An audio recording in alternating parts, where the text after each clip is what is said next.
continue our discussion of music in the Ozarks.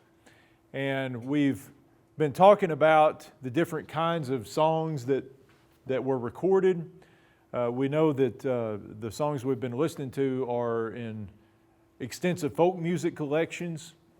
And by the time that these collections were being made in the 1950s and 60s and 70s, the collectors weren't as picky about what they recorded, and pretty much whatever folk music singers and performers had to sing and to play, they would turn the recorder on and record those. And so you got a huge range of songs from your 300 or 400-year-old child ballads to songs that had been written in the early 20th century about some kind of local event that happened, though those songs became more and more rare over time. A few of the other different kinds of songs that we had: minstrel songs. The minstrel songs were dated back to the early 1800s and mid 1800s, and were generally songs that had been written by minstrel performers or by songwriters writing for minstrel performers that were meant to be performed in minstrel shows. And what were minstrel shows? They could be white musicians performing with blackface on. They were sometimes black musicians who performed sometimes with blackface on to, kind of doctor them up even more to look like the whites in blackface. But that minstrel shows were shows that made fun of blacks, of kind of slave life, and the songs often were either kind of nonsense songs that really the lyrics didn't mean anything, just sounded funny, or they were often songs that were considered in those days kind of typical of what slaves would have thought or what white people wanted slaves to think about their happy southern plantation home and old massa and all that kind of stuff. So there was a broad range of things that the minstrel songs were, but they were usually upbeat and involved the performers, whether they were black or white, often dancing around and acting kind of crazy on stage. And these minstrel shows were traveling shows that went throughout the country. Sometimes they were larger groups of people, sometimes one or two musicians would put on a minstrel show. And the minstrel show tradition continued into the latter half of the 20th century in America. And you can go back in some newspapers as late as the 1960s and early 70s for this era and find examples of high schools putting on minstrel shows where white kids dressed up in blackface. Certainly not something that would be politically correct or acceptable today, but just a couple generations ago, this was still going on. I don't know if they were doing the same kinds of songs or if it was just the act of dressing up was the hilarity of it. But we all know some minstrel songs, and we're just going to listen to a little bit of one. Everybody in here has probably heard Old Dan Tucker, or as this one they've named Old Dan Tucker. And we'll listen to just a snippet of this. This is from the Max Hunter collection, which is maintained here in Springfield. And we'll talk about Max Hunter a little later on. This is actually, even though this was recorded by a Springfield-based collector, Max Hunter, this is yet another singer and musician down in North Arkansas, Sarah Jo Finley. And Sarah Jo still lives in North Arkansas. She lives just outside of Harrison, Arkansas today and is retired. She was very young when she made this recording in 1962. Old Dan Tucker was a fine old man. He washed his face in a frying pan. He combed his hair with a wagon wheel and died with a toothache in his heel. Get out of the way for old Dan Tucker. He's too late to get his supper. Supper's eating, breakfast cooking. Old Dan Tucker standing Tucker, he got drunk, he fell in the fire and kicked out a chunk out in Dan's old shoe. Oh my golly, how the ashes flew.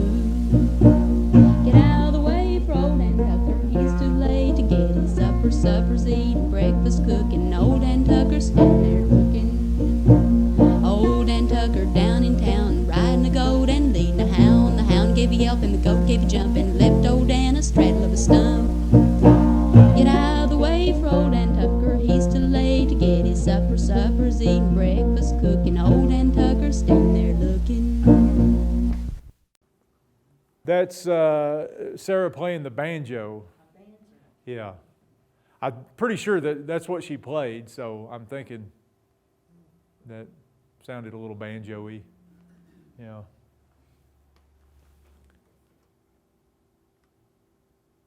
So everybody's heard that song, right? Old Dan Tucker. Yeah. Okay. One of the things you found that maybe the only thing that was unique about these about music and folk music and ballads in the Ozarks were the songs that were written about local events. And this might be the only place that you would record songs like that. For the rest of them, you would find the same general set of songs back in Appalachia and other places in rural America where popular music hadn't completely drowned out the folk tradition by the time the collectors came along in the 50s and 60s. But there were a number of songs about local events, and we've got just one of those here called The Drowning of the Heber Springs Boy. And the title pretty much tells you what it's about. There's no great mystery there. This, again, is from Miller, Arkansas, and was recorded almost 60 years ago.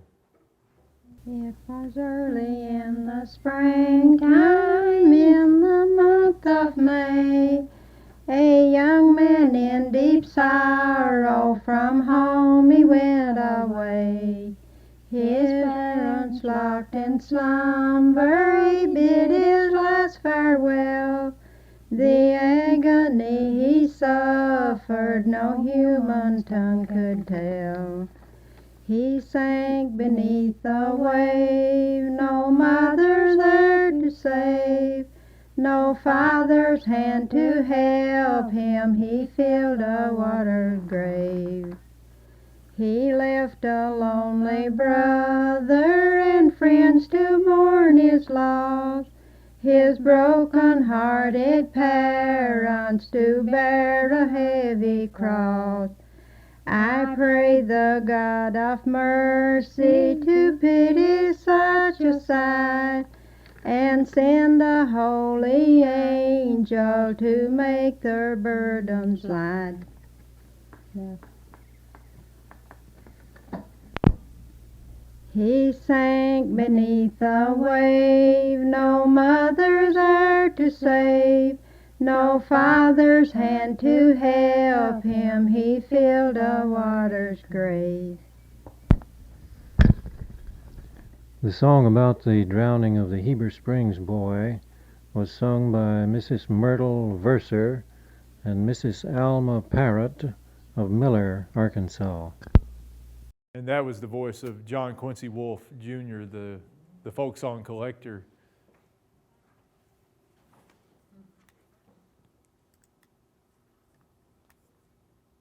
So that was an example, one of dozens of examples that you can find on both of these collections, the Wolfe collection and the Hunter collection, of regional and local events being memorialized in song. And in some cases, we know who wrote the songs, and in other cases, they're true folk songs that are just of some sort of anonymous origin, and we don't really know how they came about. And the last ones we'll mention, the so-called Tin Pan Alley numbers, and these would have been popular songs in the late 1800s and early 1900s. The so-called Tin Pan Alley was an area of New York City where professional songwriters worked.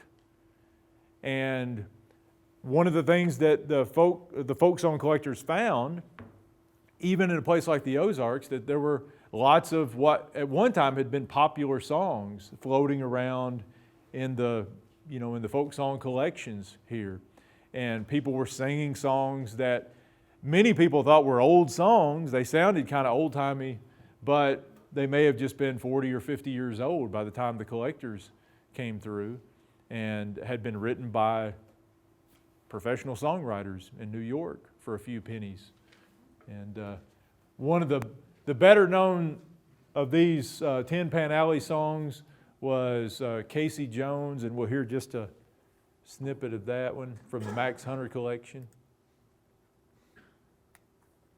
And you can see this is an example of one with a little bit of sheet music with it. 49 seconds. They're really going to be moving to get that done in 49 seconds. It is a quickly paced song, but I wouldn't think it would be that quick. Come on, you rounders, if you want to hear a story about a brave engineer. Casey Jones was the rounder's name. On the 6-8-wheeler he won his fame. The called Casey at 4:30, kissed his wife at the station door, mounted to the cabin with the orders in his hand, his farewell trip to the promised land. Casey Jones mounted to the cabin, Casey Jones, orders in his hand. Casey Jones mounted to the cabin, and his farewell trip to the promised land. Put in your water and shovel in your coal. Put your head out the window, see the water roll. I'll run her till she is the railroad track, 'cause the mate 8 hours late with the fish coal. That's true. Yeah, and it's part of the charm of these collections is that you just got whatever they were doing on there, whether it was a dog barking outside or cars driving by, if they're sitting on a porch, that kind of thing. And this is a good example of that, and one of the Max Hunter songs or collection songs. But we could have, as I said, there are hundreds of these songs on those websites, and some of them are really good, like the Alameda Riddle stuff, and some of them are less so, like the one we just heard. Yeah. And there are lots of versions of Casey Jones and other Tin Pan Alley ditties on those websites when you go on there. Yeah. Now, how do we have these? Well, it's because of people like this, the folk song collectors. Is that the same Vance Randolph who wrote Pissing in the Snow? Yeah, that's the same Vance Randolph. Yeah,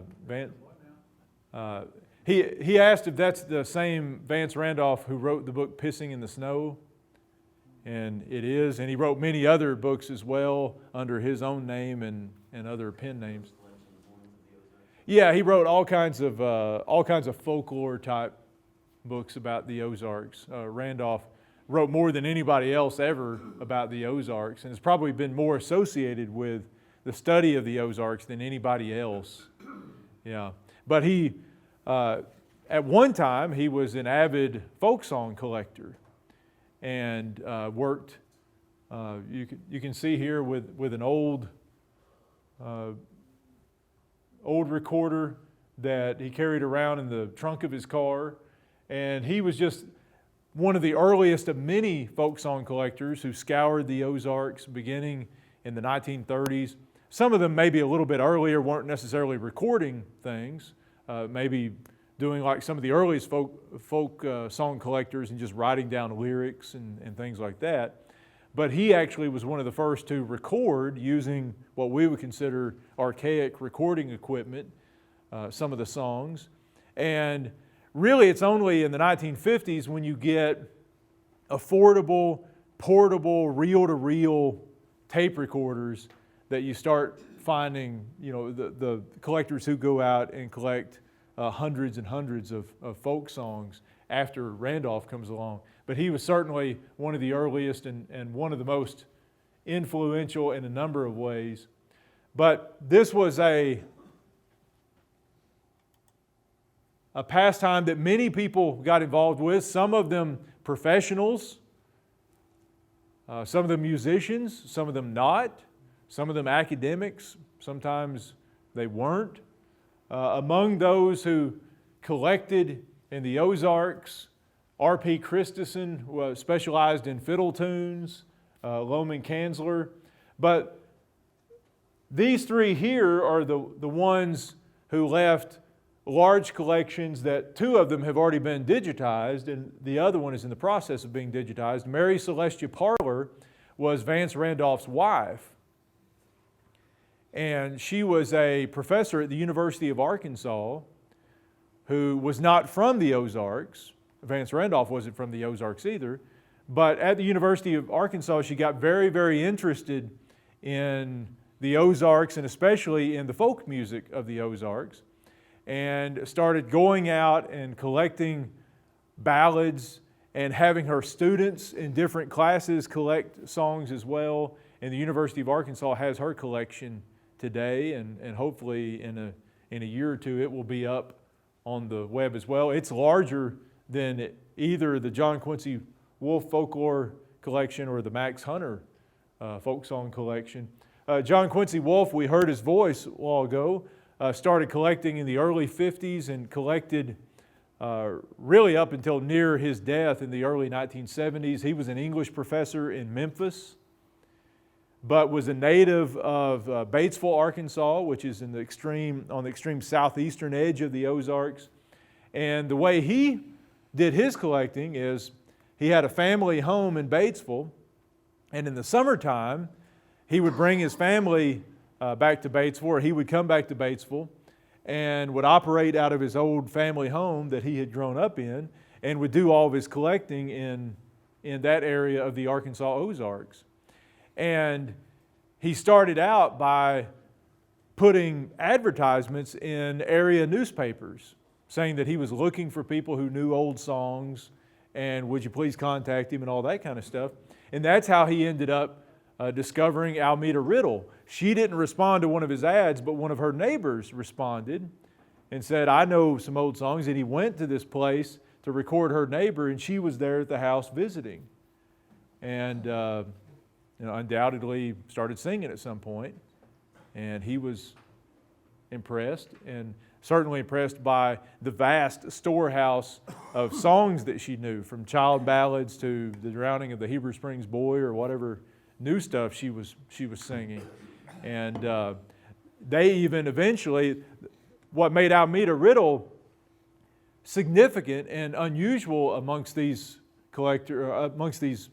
singers that collectors went to, was that she seemed to have an idea of the importance of what she had, the idea of the importance of her collection that she had. And she had actually written down dozens of songs, the lyrics to them, and she carried on a correspondence with John Quincy Wolfe over the years, telling him, what kinds of songs she had and what all. And he was the one who in turn helped in later years, once the folk revival really got to rolling in the 60s, he's the one who scheduled her to make appearances at these colleges and folk festivals to sing, and sort of helped her make a little side money that way, because she was a poor widow woman who was trying to help her family out in those days, doing sewing and stuff like that. But that was John Quincy Wolfe Jr.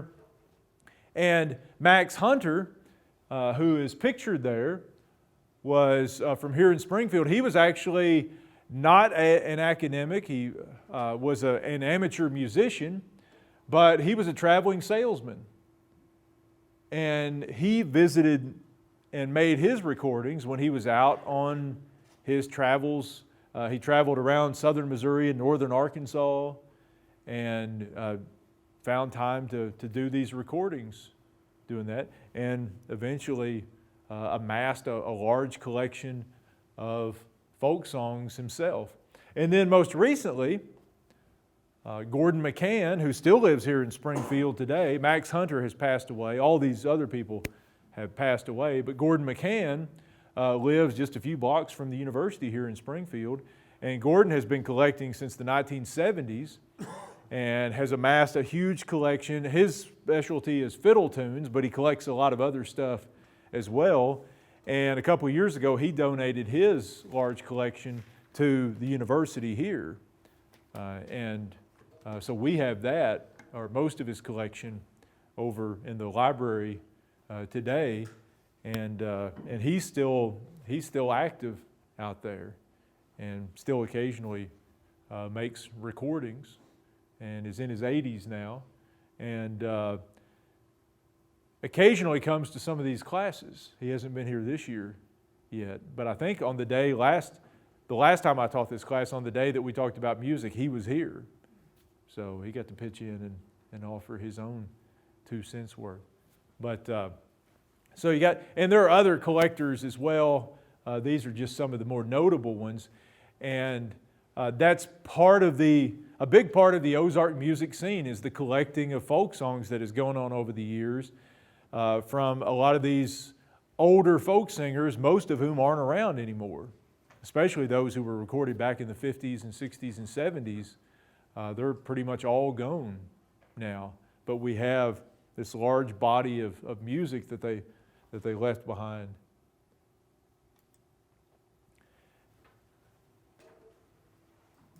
Now we'll take a step back a minute, and one of the things that made this kind of folk music so popular at one time back in the 1960s was the development of these folk festivals.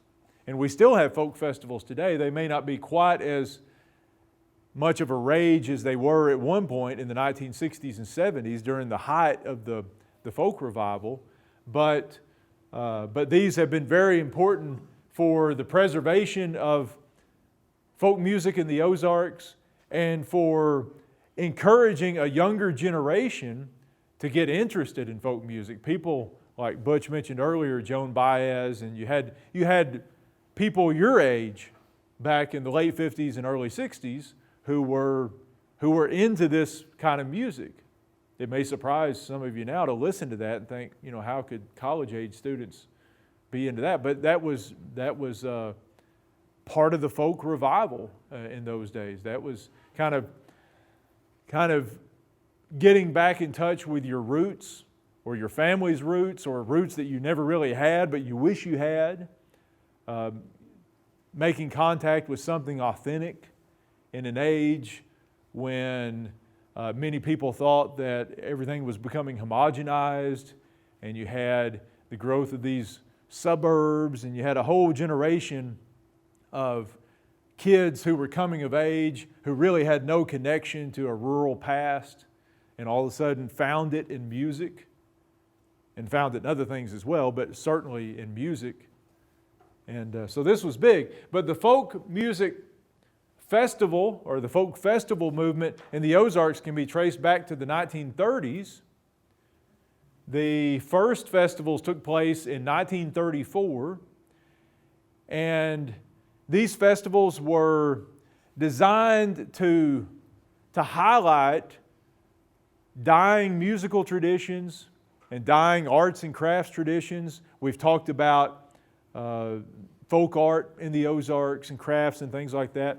Well, those first folk festivals, which were held in places like Eureka Springs, and eventually one was held here in Springfield in 1934, that's what they were about, was kind of capturing these fleeting traditions.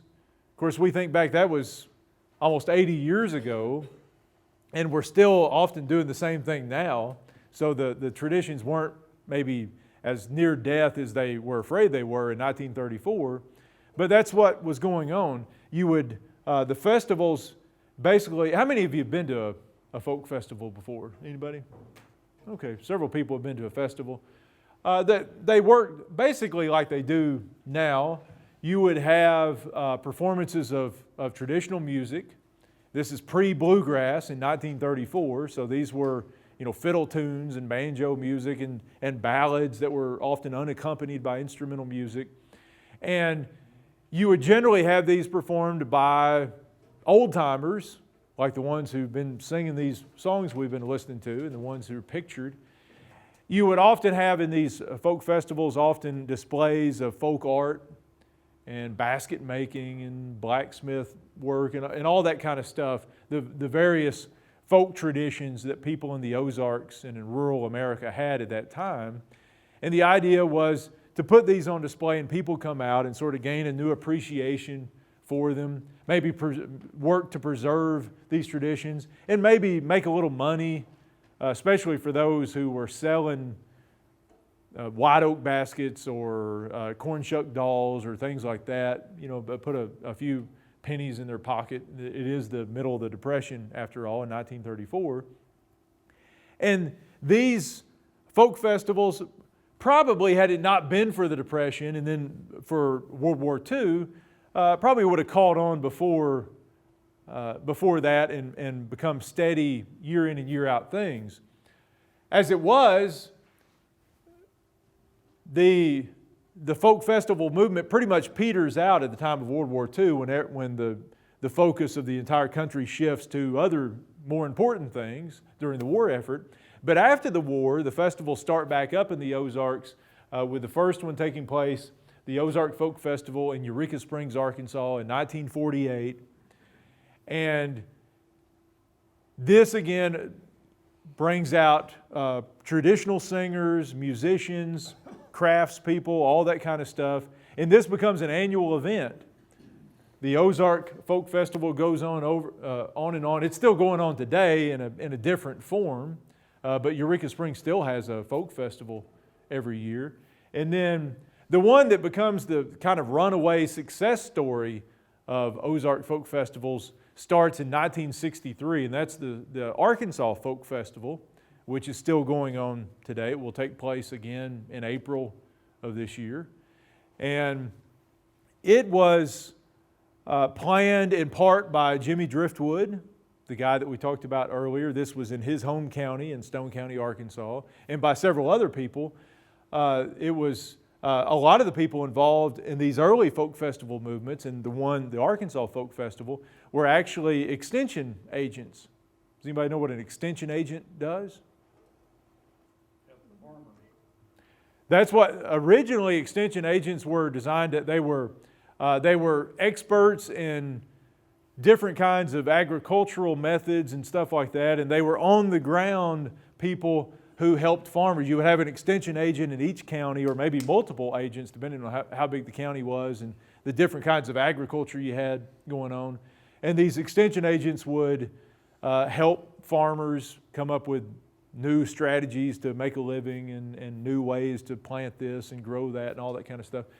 Well, by the early 1960s, with the day of the family farm quickly disappearing, extension agents were thinking of other ways to help people make a living. And in Stone County, Arkansas, the extension agents were very much involved with the founding of this first Arkansas Folk Festival. It was a way to bring tourists to the county. It was good for getting people to spend money in Mountain View, for anybody who was making stuff to sell in this folk festival.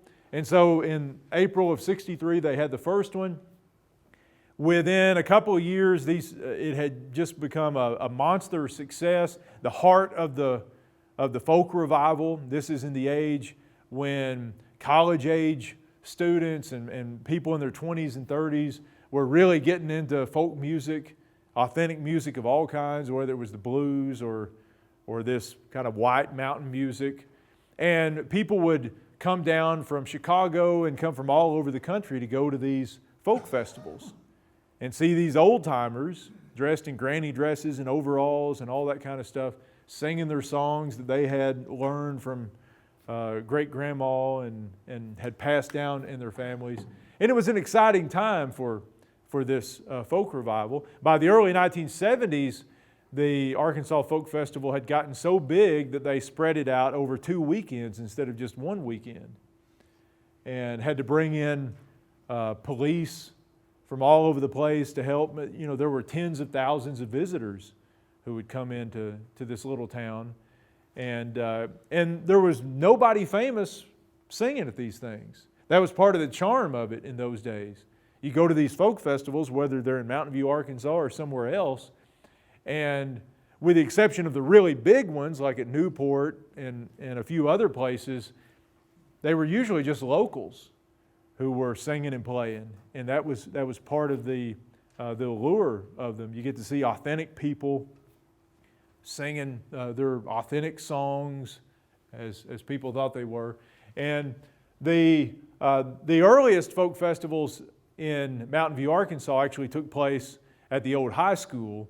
Nowadays, starting in the mid-'60s and nowadays, they take place for the most part on the courthouse lawn. That's the courthouse in Mountain View, Arkansas. And the main stage is there on the courthouse lawn, and they kind of rotate people in and out on the main stage.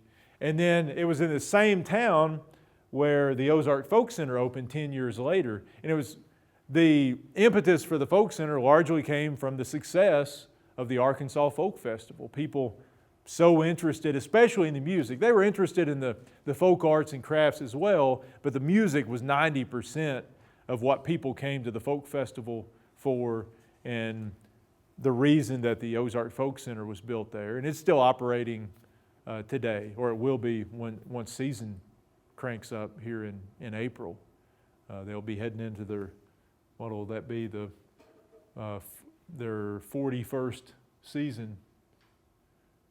So you had the festival movement, which in turn spurred interest in folk music, ballads, these old string band sounds, and this interest in the music spurred interest in the folk festival. So it all kind of worked together.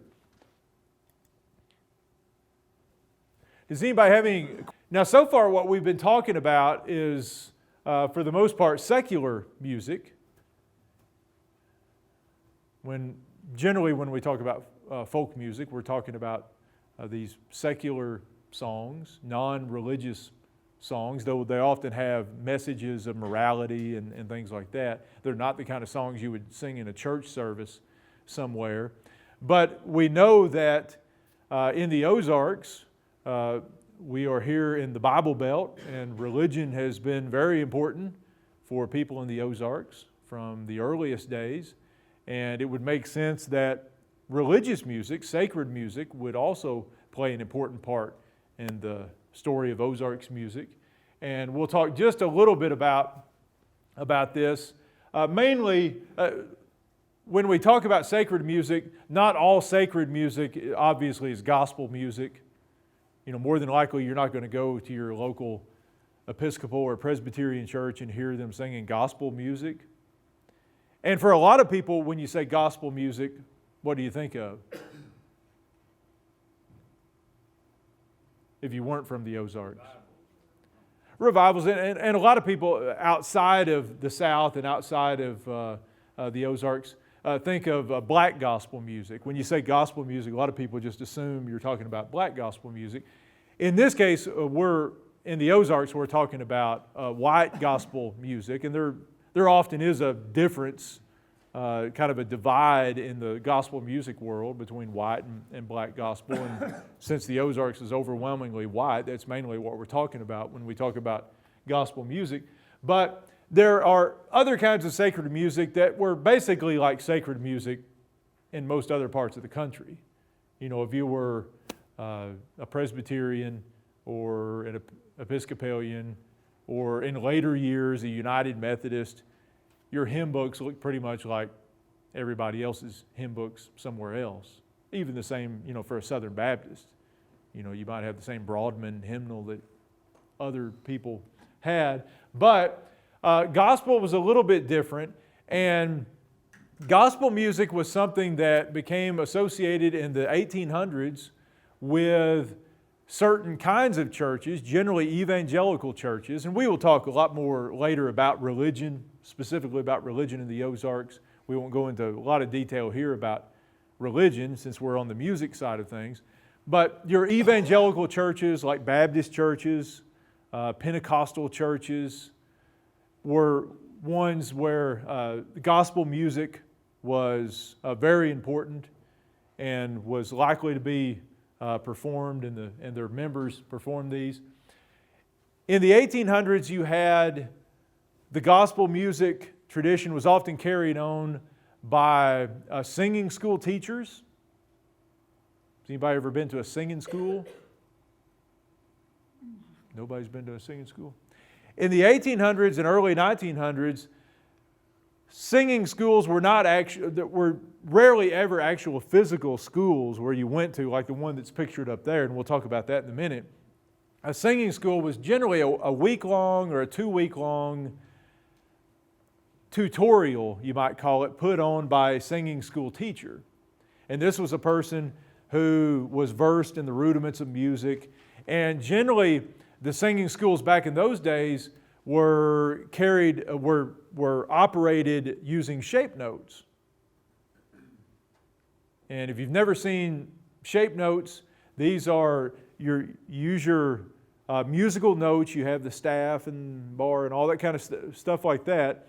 But shape notes, instead of being all uniformly round or oval or whatever the official shape of a music note is, they would have little shapes that indicated whether that was a do, a re, a mi, fa, sol, la, ti, do. If you were in the 7 shape note system, or there were also 4 shape note books as well. And people in the rural Ozarks and other places around the country in the 1800s and into the 1900s often attended these shape note singing schools where they would learn the basics of how to take a shape note hymnal and sort of learn how to sing a song. The ultimate goal was to learn enough where you could just pick up a songbook, open the page, and figure out how to sing a song without any musical accompaniment. But that took a lot of training, and some people stuck with it that long to where they could learn how to do that. But this was one way that gospel music was introduced to the Ozarks, was through these singing schools. And many people went to these. I was reading something last week this was from the 1820s, and it referred to the guy referred to going to a singing school. Now, I'm not sure that it was exactly one like we're talking about here, but it was a singing school of some sort that he went to. And these were generally singing school teachers were generally farmers or other workers who just did that on the side. It was very rare for someone to be able to make a living as a singing school teacher in those days. Almeda Riddle's father was a singing school teacher, and that's where she learned the rudiments of music. And he would just hold these little 1 or 2 week sessions at different times of the year. The most popular times were in the late summer after the crops had been laid by, and farm people have a little time to actually do something. And they might have these singing schools at night at a local church house or something, or in the wintertime when you were looking for something to do, if you had a warm enough place to hold these. Eventually, in the late 1800s and early 1900s, in many communities in the Ozarks, you have singing conventions that are established. And these are groups of people who've generally been trained at these singing schools in shape note singing, who come together and form a convention, and they hold periodic singing conventions where maybe once every 3 months or twice a year or something like that, they'll get together at some designated place and just sing together. And they'll generally sing out of these shape note books.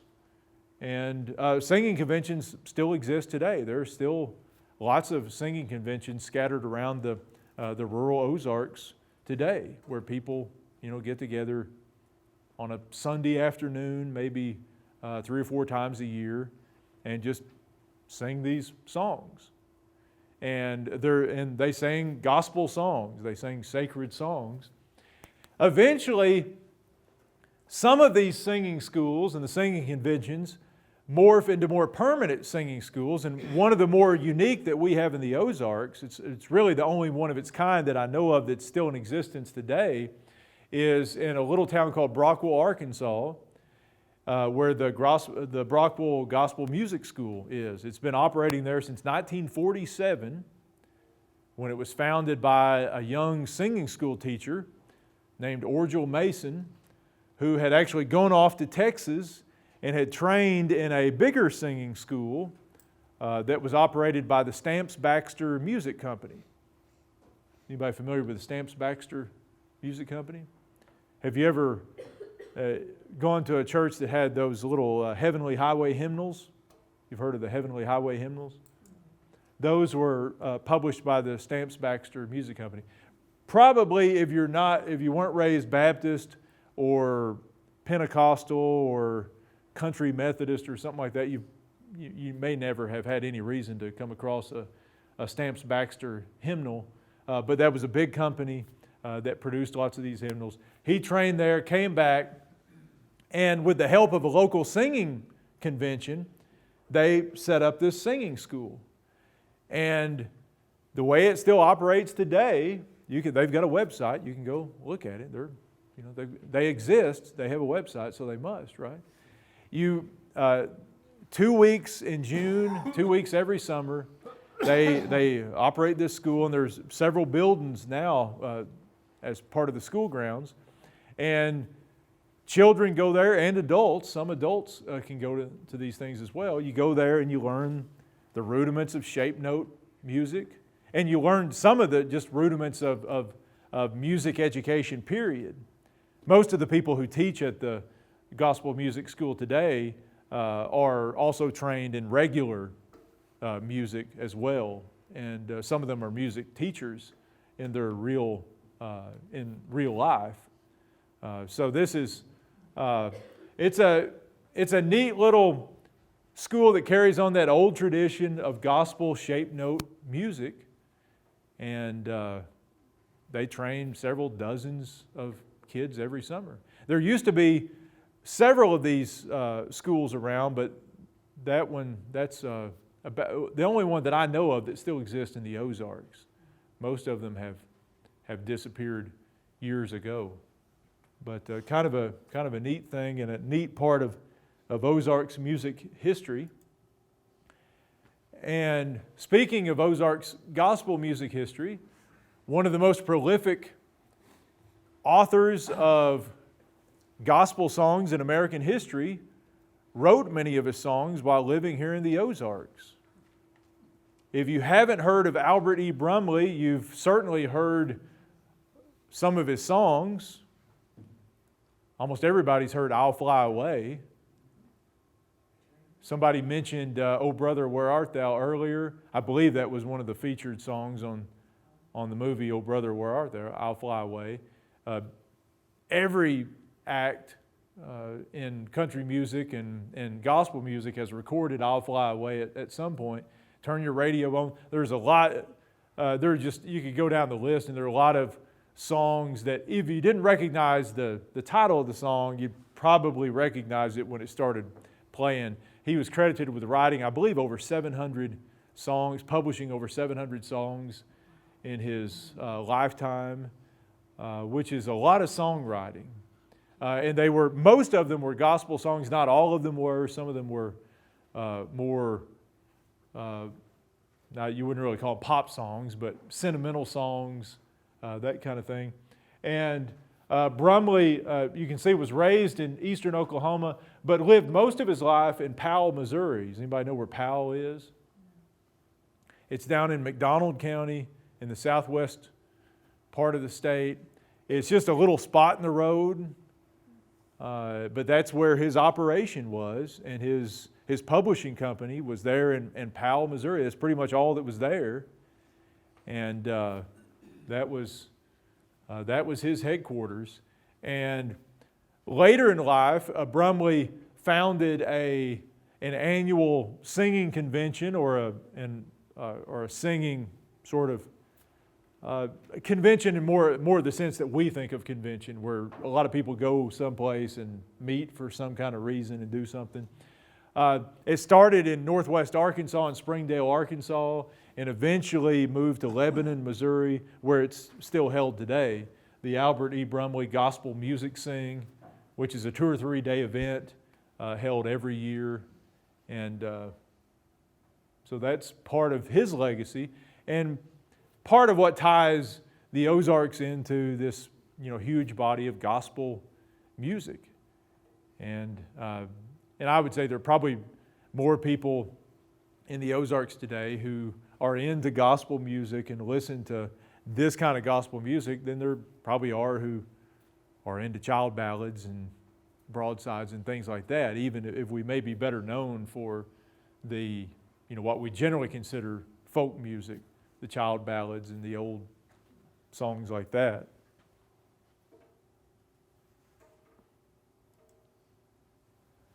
All right, and a little bit more of the other musical Ozarks. Some of you brought up the Ozarks Jubilee. At one time, Springfield, Missouri was what you might call a rival to Nashville for first place in the country music world. It sounds kind of crazy to say that now, but 50-something years ago, Springfield had a very popular, nationally syndicated TV show, country music TV show, that was filmed here in Springfield and was watched by millions of people around the country in a day when Nashville didn't have a program like that. Springfield had a long tradition of country music media, first on radio and then on television. You can go back to the 1940s, and you can even go back earlier than that, but we'll go back to the 1940s to a nationally syndicated program called Corns a-Crackin', which was produced here in Springfield. It was a country music show similar to the Grand Ole Opry, which started out as a radio show years and years ago. Shreveport had its Louisiana Hayride, and there were lots and lots of those country music shows that were broadcast around the nation back in the heyday of radio. But in the 1950s, Springfield got its very own country music TV show, and that was called the Ozarks Jubilee. The Ozarks Jubilee actually started in 1954 as a radio show. It was a nationally syndicated radio show, and then in 1955, it morphed into a television show. The Ozarks Jubilee was performed and filmed at a theater that no longer exists. Millie, we were talking about where that was. That was the Jewel Theater in downtown Springfield, which has been torn down for many years. But it was an old movie theater that had been converted, for the purpose. And when the show first came on, and they filmed the first few episodes in Columbia, Missouri, because Springfield didn't have something to do with the broadcast capabilities that Springfield didn't have that Columbia had. And so they filmed the first several episodes in Columbia and then started filming the shows here in Springfield. And it was a show broadcast across the country. And the producers of the show, who were Ralph Foster and Cy Simon. If you've heard of the Ralph Foster Museum down at the College of the Ozarks, Ralph Foster was the kind of a media mogul sort of here in Springfield. And they really wanted to challenge Nashville for leadership in the country music world. This was a time when Nashville wasn't yet the undisputed champion of country music in the United States. And for many people, Springfield seemed to make as much sense as anywhere else. It's in the middle of the country. It's a lot closer to California than Nashville is. And there was a tradition here of very successful country music radio shows and lots of performers here in Southwest Missouri and in the Ozarks in general. But we know that eventually it doesn't work out, or this would be a much different place today if Springfield did become the Nashville of the Midwest. But the show lasted for several seasons. It was emceed by one of the most popular figures in country music of the day, Red Foley, who's pictured here. Brenda Lee was one of the really popular regular performers on the Ozarks Jubilee. She was a girl when it started, not actually from the Ozarks. Red Foley wasn't either from the Ozarks. But the big coup for the Ozarks Jubilee was when they got Red Foley to agree to MC the show. He was one of the biggest stars in Nashville at the time, and I don't know what they had to pay him to get him over here, but they got him to come, and he's the one that helped put the Ozarks Jubilee on the map and helped make it as popular as it was. And then they had lots of other regular performers like Brenda Lee, some of you, Porter Wagner, who's pictured there, Wanda Jackson. But these were all regulars, at least for some time, on the Ozarks Jubilee. Porter Wagner was from West Plains. If you go to West Plains today, Porter Wagner Boulevard is down there. And Porter Wagner went on to have great success after he left Springfield. Some of you, if you've got RFD TV, you may have caught one of the old episodes of the Porter Wagner Show with a young Dolly Parton on there. She was his female sidekick, I guess you would call her, on those early Porter Wagner shows. And he was a little bit silly, but really popular in those days. Yeah, he wore what were called nudie suits, not because they made him look nude or anything. It was something after the guy who designed them, a lot of rhinestones, really loud things. And those, he wasn't the only one wearing them. You remember Elvis in the 70s went through his rhinestone phase, and he had the body suits and all that. You know, that was a weird time. You know, it really was. The 70s was just, there was weird, but yeah, here's another picture that didn't show up. But that was a little bit about the Ozarks Jubilee and Springfield's one brush with real kind of national acclaim as a country music town. And eventually the Ozarks Jubilee came to an end. The radio show continued for a while after the TV show went off the air, but by the early 1960s, most country music radio programs were getting away from live performances and starting to spin records all the time, and you saw fewer and fewer house bands for radio stations and stuff like that. And that affected some of the musical acts around the Ozarks. Well, let's look at Branson for a minute, because when you talk about music and the Ozarks today, the first thing most people think about is Branson. And we'll just talk a little bit about the very early days of Branson's musical story. And we know that that's become what really built Branson was the music theater business. And this dates back all the way to 1960. When you have the Mabe brothers who establish their jamboree in Branson. When they first started, now this is the ones who will become known as the Bald Knobbers. When they first started their Bald Knobbers Hillbilly Jamboree in 1960, they weren't on the Strip, what we call the Strip, the Highway 76 Strip of Branson. They were actually performing in a city building down in downtown Branson. So it starts out as kind of a small informal sort of affair, and eventually in 1969 they move out and open up a new theater building on the Highway 76 Strip. I guess where the Bald Knobbers is now, or the same general vicinity where the Bald Knobbers Theater is. But they were the first group to have a permanent presence there in Branson. And so the Bald Knobbers are they're the pioneers of the Branson music scene. Presley's Country Jubilee comes along next.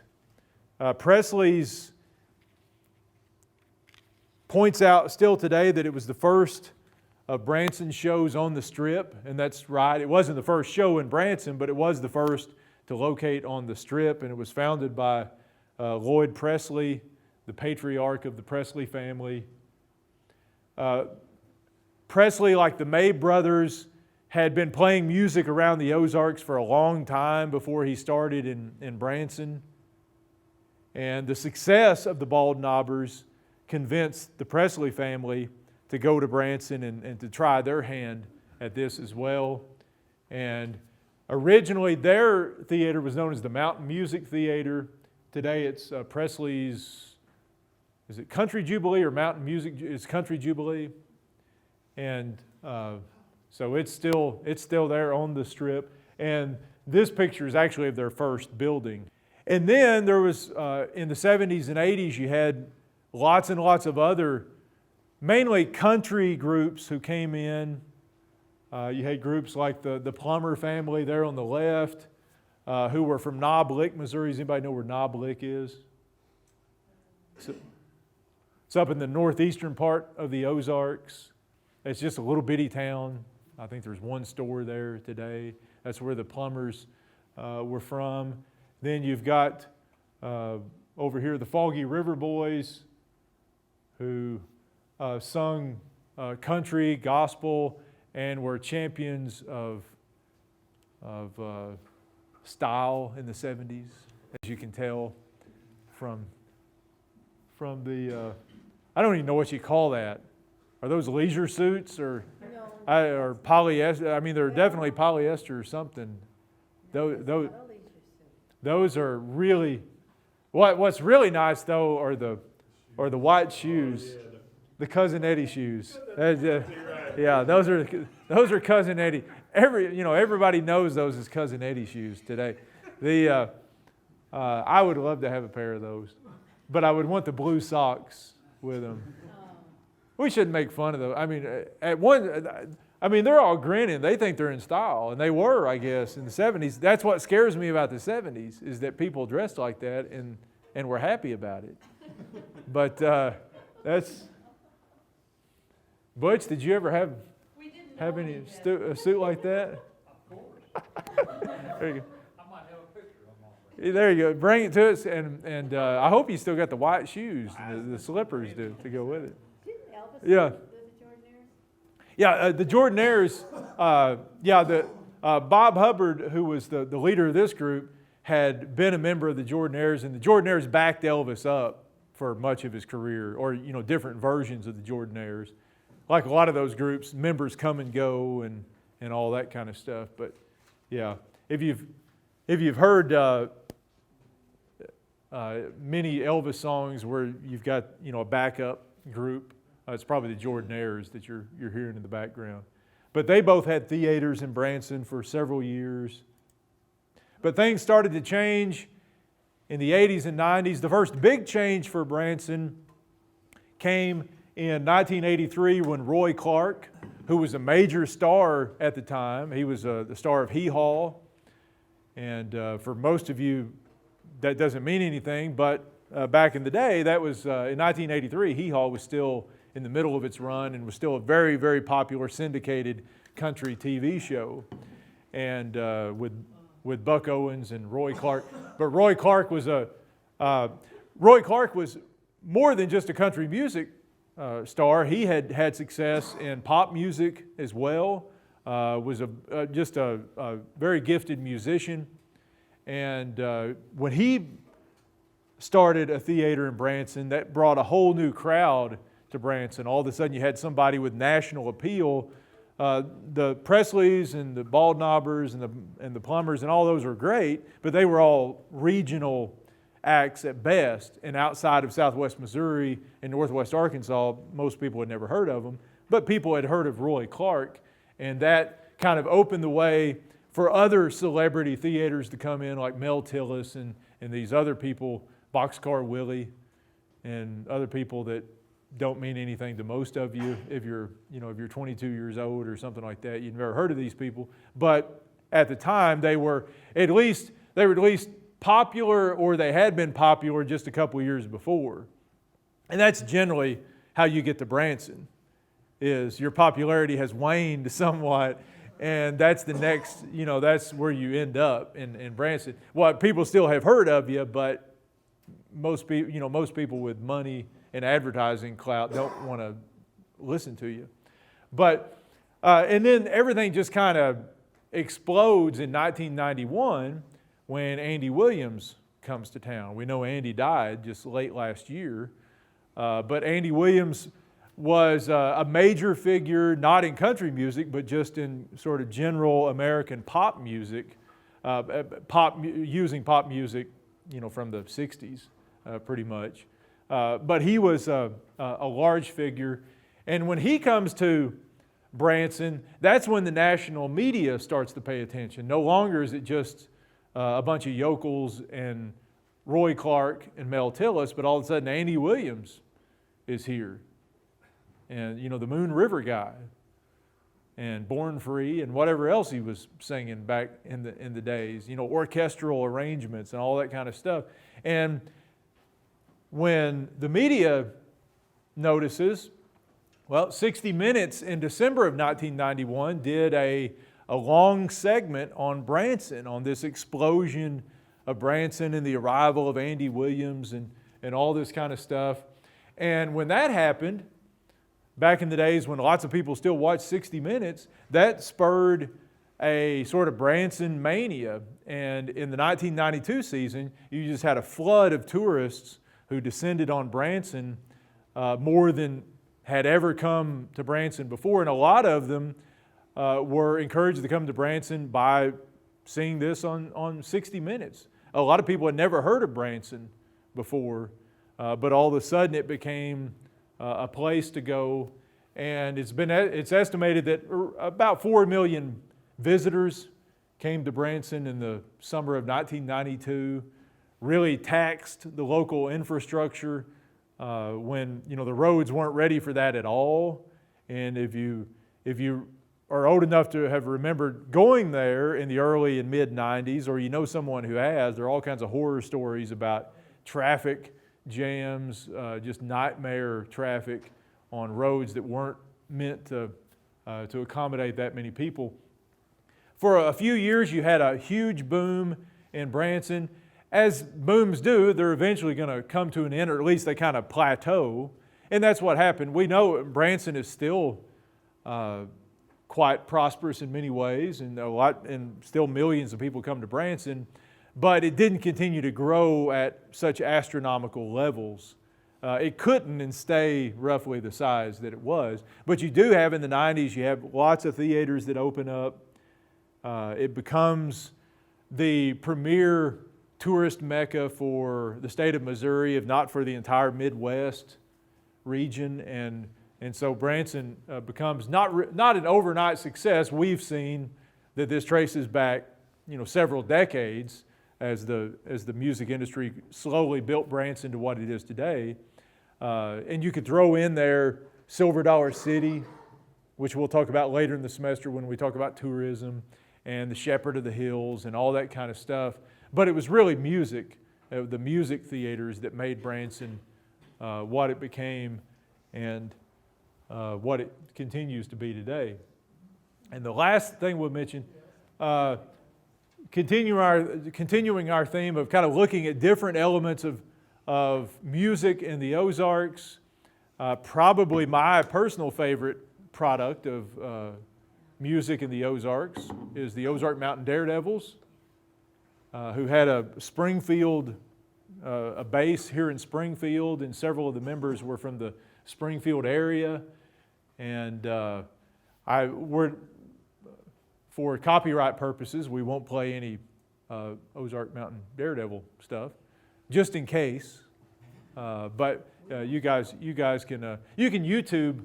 There are several good concert performances by Ozark Mountain Daredevils on YouTube, and you can listen to some of those. What's their most famous song? That was the most successful one. Jackie Blue went to number 2 one year. I don't remember what it was, 73 or 4, somewhere in there. Probably the one they're best remembered for, though, is what? if you want to get to heaven, you're going to have to raise a little hell. That one. That may not be the exact wording of the song, but that's that was Jackie Blue was their pop hit. The other one was more of like a country rock hit, and that's the one that usually shows up on compilations nowadays. You know, country rock compilations, that kind of stuff. And though it didn't chart as high as the other ones. And one of the things I liked about the Ozark Mountain Daredevils, they were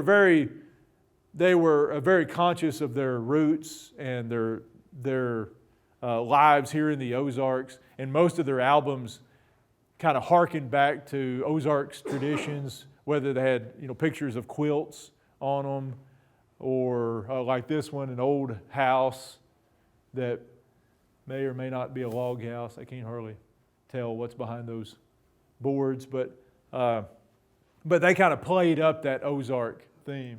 And then the very last thing we've got here, Big Smith, a local group that just recently, I think, called it quits, didn't they? Though I'm sure some of them will continue to do solo stuff. Big Smith, a kind of bluegrass sort of group, hybrid kind of bluegrass type group, mostly of members of one extended family from this area. And then in more recent years, Ha Ha Tonka, which has a Springfield, West Plains connection. I'm not sure exactly what they're a rock band, but they have elements of bluegrass and all kinds of other stuff thrown in there. A pretty neat sound they have, and I especially like their album "Buckle of the Bible Belt." Is anybody familiar with that one? That was their first or second one? I'm not sure, but they've had one or two since then. But I thought that one was especially good. But again, examples of Ozark sounds and Ozarks groups that, when you say Ozarks music to most people, they're not thinking of Ha Ha Tonka, right? Although, that's what it shows our connection with wider society. The kids that we're producing in the Ozarks are playing music that is, for the most part, like everybody else's, maybe tinged with a little Ozark flavor in there. If you listen to Ha Ha Tonka, they've got some definite kind of country and bluegrassy flavor to that. Isn't that the name of the state park? Yeah, and that's where they got their name from, the Ha Ha Tonka State Park, the old Ha Ha Tonka Castle up in Camden County, up in the Lake of the Ozarks region. There's a state park up there now. They started out as something else, and I can't remember what their original name. I think they did their first album under a different name and then adopted that. But pretty good group. And so lots of different elements in Ozarks music, from what people expect about the Ozarks, the old granny singers and stuff like that, to what people may not expect about the Ozarks. And I'm sure there are hard rock bands and rappers and everything else from the Ozarks that I'm not aware of, because I don't really hang out in those places. I don't know much about that music, but that's a little bit about Ozarks music.